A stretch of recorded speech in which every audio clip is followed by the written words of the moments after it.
ಇಷ್ಟಪಡ್ತೀನಿ. ಎಲ್ಲರೂ ನಮಸ್ಕಾರ. ನಿಮ್ಮನ್ನೆಲ್ಲ ನೋಡ್ತಿದ್ರೆ ತುಂಬ ಖುಷಿಯಾಗುತ್ತೆ. ನಾನು ನಿಮ್ಮ ಶಂಕರ್ ನಾಗರಕಟ್ಟೆ. ನಿಮ್ಗೆಲ್ಲ ಒಂದು ಮಾತು ಹೇಳಕ್ಕೆ ಇಷ್ಟಪಡ್ತೇನೆ. ಸತ್ತಾಗ ನಗೋದು ಇದ್ದಾಗ ಅದಕ್ಕೆ ಎದ್ದಾಗ ಏನಾದರೂ ಸಾಧಿಸಿ. ಆಗ ಮತ್ತೊಂದು ಏನು ಹೇಳೋದು ಹೇಳ್ತೇನೆ, ಸೋತಾಗ ಕೊಂಕು ಮಾತಾಡೋರ ಬಗ್ಗೆ ತಲೆ ಕೆಡಿಸ್ಕೊಳ್ಬೇಡ. ಯಾಕಂದ್ರೆ ಹುಲಿ ಬೆಟ್ಟದಿಂದ ಕೆಳಗೆ ಬಿದ್ದಾಗ ನಾಯಿಗಳು ಉಗಳೋದು ಸಹಜ ತಾನೆ. ಒಂದು ಡೈಲಾಗ್ ಹೇಳಕ್ಕೆ ಇಷ್ಟಪಡ್ತೇನೆ. ಹೇಳ ಸಾಂಗ್ಲಿ ಅಣ್ಣ ಮೂವಿ. ಸಾಂಗ್ಲಿ ಅಣ್ಣ, ನಾನು ಯಾರು ಗೊತ್ತು?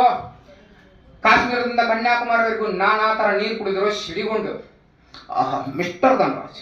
ಮೇಘಾಲಯದಿಂದ ಕರ್ನಾಟಕವರೆಗೂ ನಾನಾ ತರ ಜನರಿಗೆ ನಾನಾ ತರ ನೀರು ಕುಡಿಸಿದ್ರು ಸಿಡಿಕೊಂಡು ನಿಮ್ಮ ತೃಪ್ತವಾದ ಇಂಪ್ರೂವ್ ಮಾಡ್ಕೊಂಡು ನೀನು ಎಷ್ಟೇ ಕುಳಿಗೆ ಪ್ರಯತ್ನ ಪಟ್ಟರು ನಾನು ಮತ್ತೆ ಹೋಗಿ ಬರ್ತಾ ಇರ್ತೇನೆ. That is